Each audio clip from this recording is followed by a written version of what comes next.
Hello and welcome, Inspired Podcast community. This is your new episode. My name is Caroline, and my today's guest is Jenn Johnson, and I'm so happy that she is here and said yes to our interview. How are you doing today? I'm doing so well. How are you doing?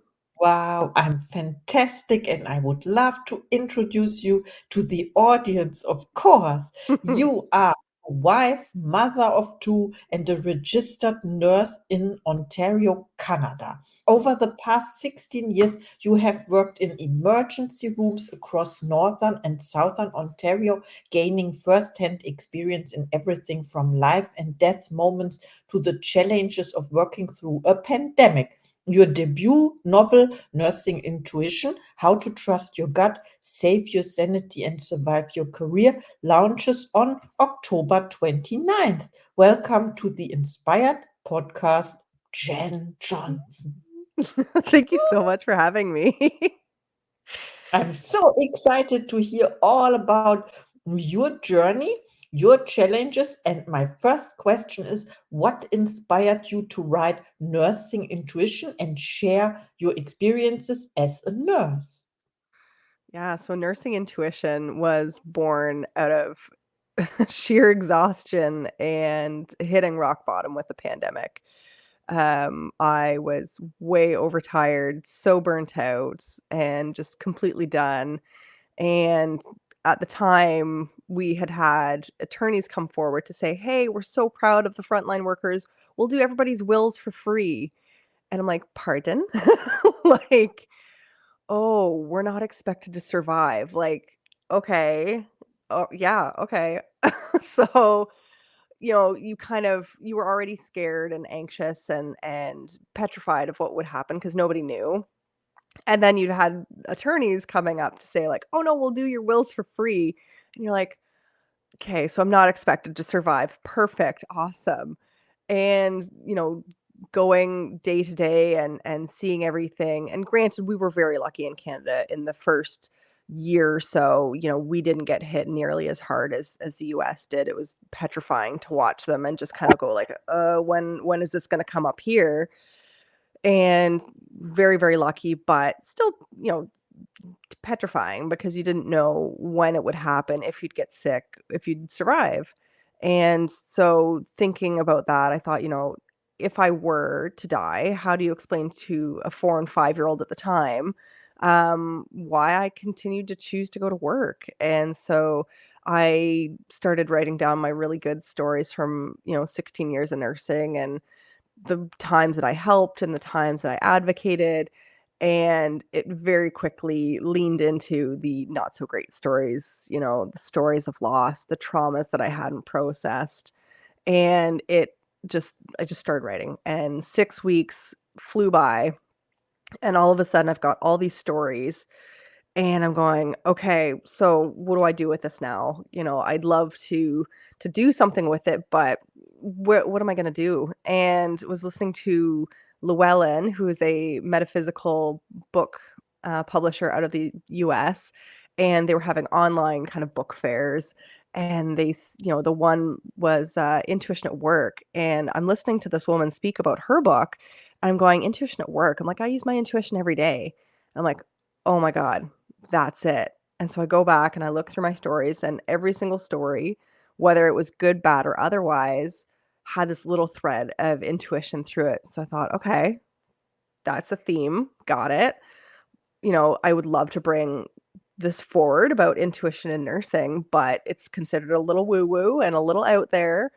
And so without science behind me, I don't feel super comfortable bringing this forward. So ended up looking into all these peer-reviewed articles and studies and over a ton of time, and shockingly, there is so much information, not just on intuition, but specifically intuition in nursing, and so I'm like, "Okay, well, if that's it, that's it. I can move forward, I can bring this forward."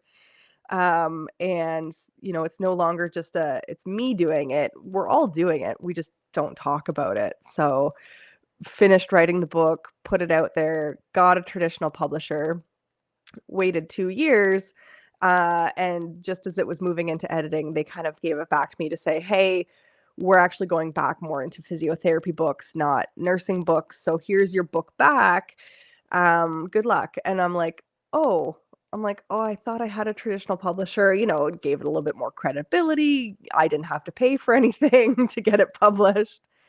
And so, that was May of this year in 2024, and so I'm going, "Okay, well, I'm not gonna wait for another publisher to potentially, turn me down. I don't really wanna go through the waiting again, so I'm just gonna do it." And have pushed through, and everything has lined up magnificently, and it's coming out, and I'm so excited but petrified about everything.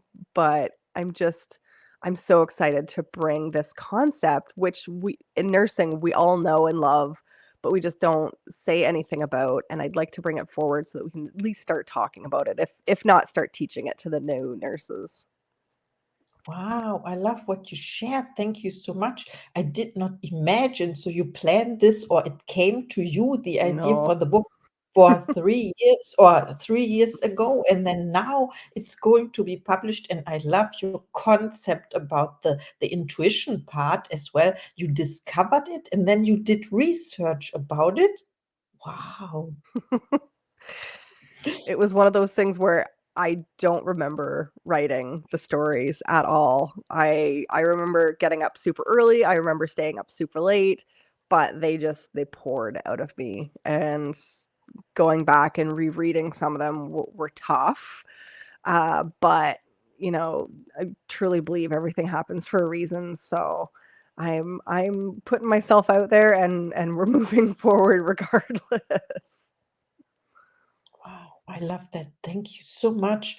And my next question is, how has trusting your intuition played a role in your career, especially during high stress situations? So, fun fact, the science actually states that in high stress situations, you're more apt to trust your nursing intuition than not. So, those of us who work the ER, the ICUs, high stress critical situations in the OR, that kind of thing, when you don't have the time to second guess yourself, you go with it. You feel it, you get that idea, you run with it, and you just don't have the time to second guess. So those of us working in critical care tend to lean into intuition a little bit more often than those who aren't chronically exposed to high stress. Um, but it's not like they don't have it. We all have intuition. Everybody, especially any woman who over the age of 12, probably knows very well, that feeling of the creep factor when you walk into a room or you walk into a bar and you just like, "Ugh, that guy in the corner, I can't, there's something about him that I'm just not trusting. I'm gonna trust my gut on this one and just avoid him like the plague." And we all have been doing that for so long. So especially us as females, we've already got it more honed than potentially males do.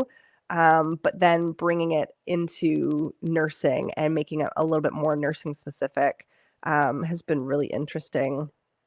The best place I find that I use my intuition is usually triage. So when people are coming in, they sit down in front of you. We have no previous tests, we have no imaging. They're starting from square one, and I'm just getting the story. And whether people mean to or not, about 90% of people lie to me on a daily basis. And it's just, maybe it's lies of omission, or they're not being 100% truthful, or they've forgotten a portion of the story that's quite crucial that they don't think is crucial, but I know it is. Or they've forgotten their medications and they're not quite sure what they take on a daily basis. Or they've got dementia and they can't fully tell you what's happened. So I'm continually operating under the premise where I'm missing something or somebody's not being fully truthful. And it really does work to my advantage at triage because I'm hearing what they say, I trust what they say to a point, but I'm, always looking for that next thing that I'm missing, which better outcomes are happening for patients that way because I'm not just taking people at their word. or I'm looking for more. And, especially at triage, somebody will come down, I'll get the story, I'll do the vitals, and, it'll just be something where I'm like, I think there's more going on here than I realize, or I think they realize. Maybe their color's off, they're pale or like green or gray, or jaundiced. And you're just kind of looking at them, you're like, I just don't, there's just something more that I'm not getting.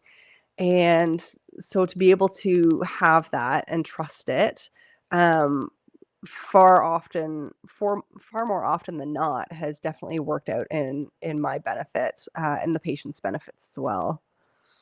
Wow, I thank you very much. For the first time, I understand how this works. I came across this word triage. You say during the pandemic because it was not before, or I don't know, that you have to sort out or Yes. select who is your next patient, who is in the greatest pain or whatever.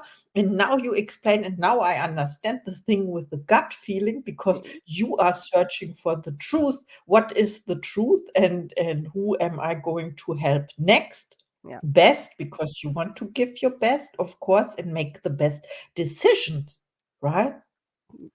I try, yeah, and we all try, right? But it's Yeah. one of those things where it's just another skill that can help us figure out who really is sick and who, do we need to dig a little deeper versus, usually just kind of the surface level dig that we do in the ER, where you get kind of one complaint, we look at that complaint, and then we send you on your way. Sometimes there's more to it, that we need to kind of look into. Yeah. Would you say intuition or gut feeling always tells the truth? I think sometimes it's hard because you've got biases, and you want to not let those biases win. You know, doing lots of self-reflection and education and activities and things. We all have biases, whether it's so for me, kind of a hot button topic for a very long time was drug addicts. You know, I had been kind of played by drug addicts when I first started as a new nurse, and they knew that I was new, and so they would tell you kind of these fantastic stories, and thinking no different and trusting people 100% at that time. You just went with it, and you played into it, and you kind of got taken for a ride. And so with lots of time and education, I'm going, oh, okay, so that's I have to be very careful because after I figured out what was going on, I overcorrected. And so then, was maybe a little bit less believing of those with addictions issues or homelessness. You know, those were my biases and those were my hot and button topics. So I've been working quite hard to really realize that, yes, this is a bias of mine that I need to be very mindful of so that I don't miss anything on that half, because truly the homeless and those with drug addiction, they will have medical needs as well, that if especially if there's somebody who we call frequent flyers, so they're coming in, fairly often, they usually have very vague complaints. We're wondering if maybe they just want to stay overnight, and sleep in a bed or get a hot sandwich or something, and you kind of see them too much so that you become a little bit numb to them, so that when they do come in and they say, "Oh, I've got this like foot pain," and you're like, "Okay, you've got foot pain." Um, and you wanna just skip by it thinking that already know what they want. You have to be very careful to stop and say, "No, no, no, okay, I'm jumping to conclusions right now. Let me actually see your foot." And sure enough, the foot's black, and you're like, "Oh, that's really not good. I would have missed that had I continued on with just thinking that I already knew what you were here for." So it's a very fine line between insight and intuition and bias, and making them all work. And really, when you have that feeling that, maybe this is a population that I have a bias around, take a step back and actually be extra sensitive to those people to kind of overcorrect for your bias. Be aware that, of course, there's always, motives behind how people act. They may be good, bad, or otherwise, but, you're there to help them just in case they have a medical emergency.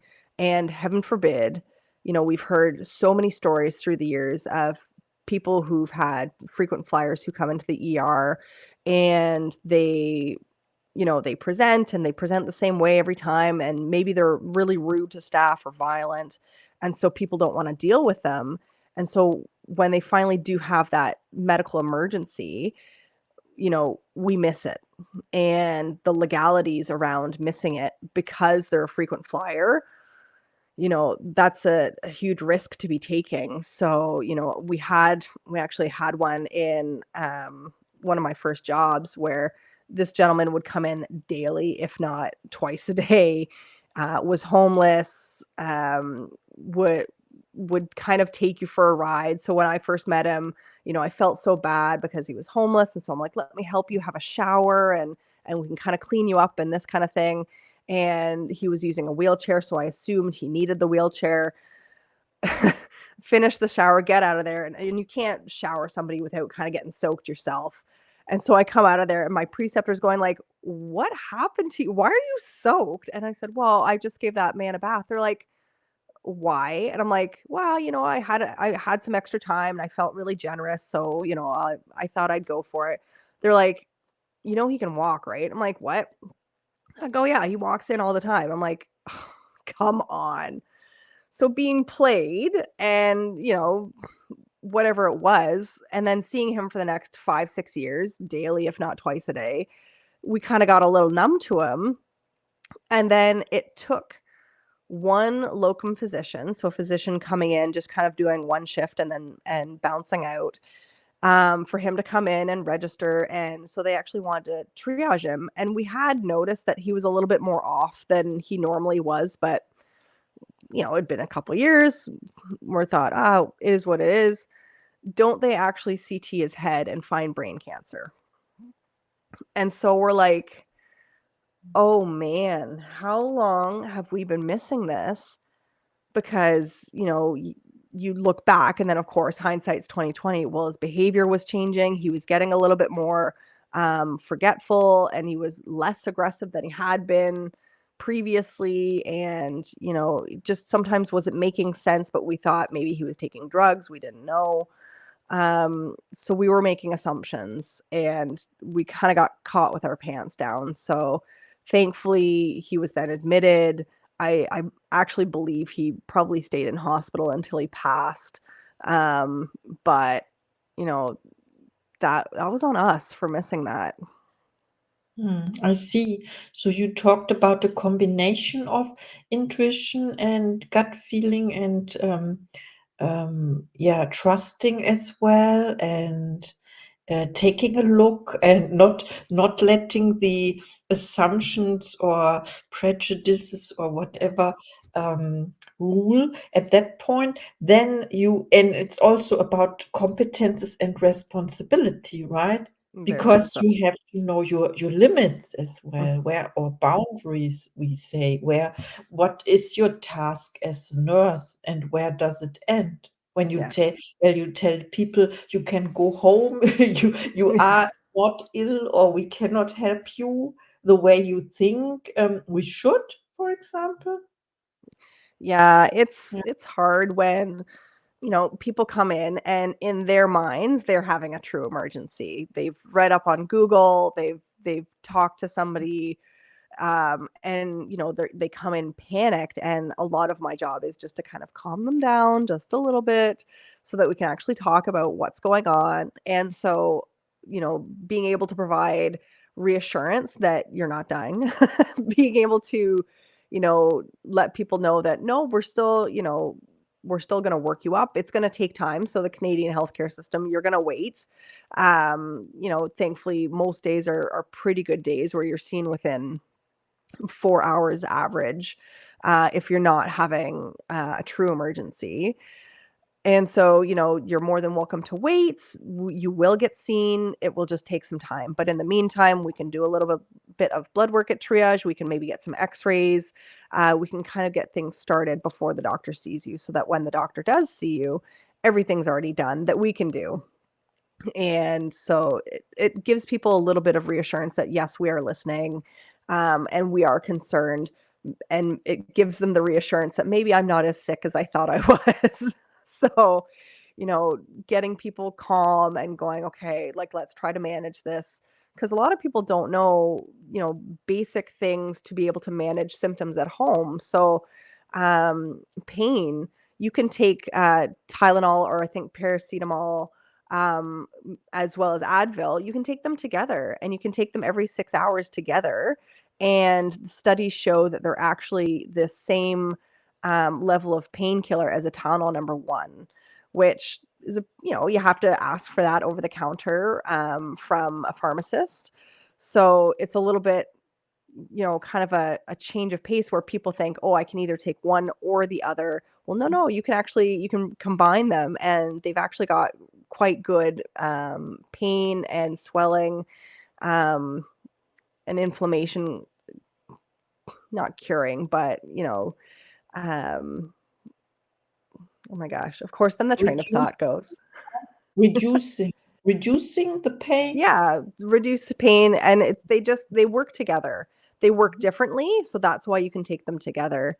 And, taking a Gravol when you're nauseous, Pepto-Bismol if, heartburn, indigestion, upset stomach, diarrhea kind of symptoms. Like, try things at home first before, potentially rushing to your local ER. So it's a lot of teaching, and, hospital avoidance, as we like to say. Yes, I see, and I didn't know this about the combination of the 2 Mhm. things, but yeah, I was not in a situation where I needed this, but maybe we don't know. So thank you so much for teaching us today, and I have another question. It is Sure. my last question, I would say. What advice do you have for nurses struggling to cope with the pressures of the job, particularly in the current healthcare climate? You're not alone. You're so not alone. You know, find someone who is in the same situation. So usually somebody who works in the same department as you, or a friend who you used to work with, somebody who you can talk to about the stresses and the strains of what you're doing. Obviously, we don't ever talk about patient names, but you can talk about patients in hypotheticals, um, or just talk about disease process, right? So, had a patient with pancreatitis, this is what we did, kind of thing. Um, and, just know that therapy is there. Everybody needs a therapist, let alone a nurse. A nurse needs two therapists. You need your main therapist, and then you need a backup therapist for when the first one's too busy. Reach out for help if you need it. Take the medications if you need it. It is not a sign of weakness to ask for help and to reach out and to lean on medications if need be, because truly what we see and deal with in a year is insane to start with, let alone tacking on the pandemic and trying to recover from that. So please don't ever feel like you're alone. And if you ever need a shoulder, if you ever can't find someone to talk to that just doesn't understand, please reach out. I'm usually goofing around on my phone, so I'm always here to lend a helping hand for sure. Oh, thank you so much for sharing and for offering this. Of course, please reach out to Jenn. She's amazing. But I also want to know about your book. So your book is going to be published very soon. And the question is, because we will all buy it, of course, and not only reading it, but only also buy a second one to gift it to someone else, right? And so the question is, how can we support you more? Yeah, so I'm on Amazon. If you search up Jennifer A. Johnson RN on Amazon, you will find not just nursing intuition, but you'll also find a bunch of journals that I have for new nurses and nurses looking to support themselves. I've got a grief journal, a wellness journal, and 100 shifts journal that just lets you allow yourself to watch yourself grow as you conquer the small skills that end up creating a career in nursing. You can find me on TikTok and Instagram at ernurse.jenn, Jenn. You can find me on LinkedIn, Jennifer Johnson, BSCNRN. Do not come for me. There are too many Jennifer Johnsons, so I needed the BSCNRN.